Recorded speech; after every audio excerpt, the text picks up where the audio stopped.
موجودہ زمانے میں جو اختلاف دیکھ رہے ہیں مسلمانوں میں، اس کا میں نے حل بتایا، اس کا حل کیا ہے، کیسے حل کیا جائے اپنے اختلاف کو، کیسے جو ایک جگہ ہم جمع ہو سکتے ہیں، وہ طریقہ کیا ہو سکتا ہے؟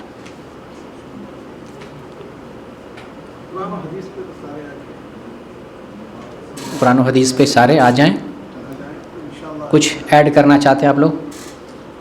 فرقوں کو چھوڑیں شیخ صاحب، جی فرقوں کو چھوڑیں اور رسول اللہ صلی اللہ علیہ وسلم کی طرف سارے ایک جو ہے اتحاد کریں، کیونکہ امام کی طرف سب کو بلائیں گے تو سارے جو ہے امام کی طرف نہیں آئیں گے. جی کسی کو حنفی کو بولیں گے آپ شافعی کو، شافعی کو بولیں گے آپ مالکی کو، کوئی نہیں سکتا. جی جی سارے فرقوں کو ختم کریں اور رسول اللہ صلی اللہ علیہ وسلم کی دعوت اور انہی کے احکام پر جی سب ایک ساتھ جڑ جائیں. بالکل ساری امت مسلمان بالکل صحیح جواب. اور میں نے خلاصے کے طور پہ یہی میں نے بتایا تھا کہ جمع ہونے کے لیے کیا چاہیے، ایک لیڈر چاہیے، ہے نا، ایک امام چاہیے.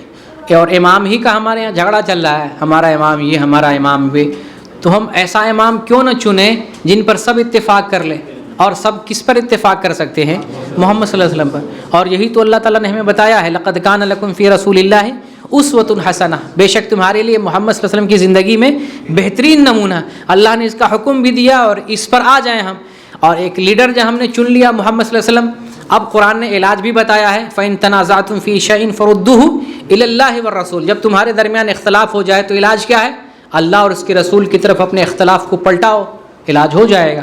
سارے امام نے بھی یہی کہا ہے. جی جی سارے امام نے بھی یہی کہا ہے. تو محمد صلی اللہ علیہ وسلم کو اگر اپنا امام اور قائد بنا لیتے ہیں اور اپنے جھگڑے کو قرآن و حدیث کی طرف پلٹا دیتے ہیں، اتحاد ہو جائے گا.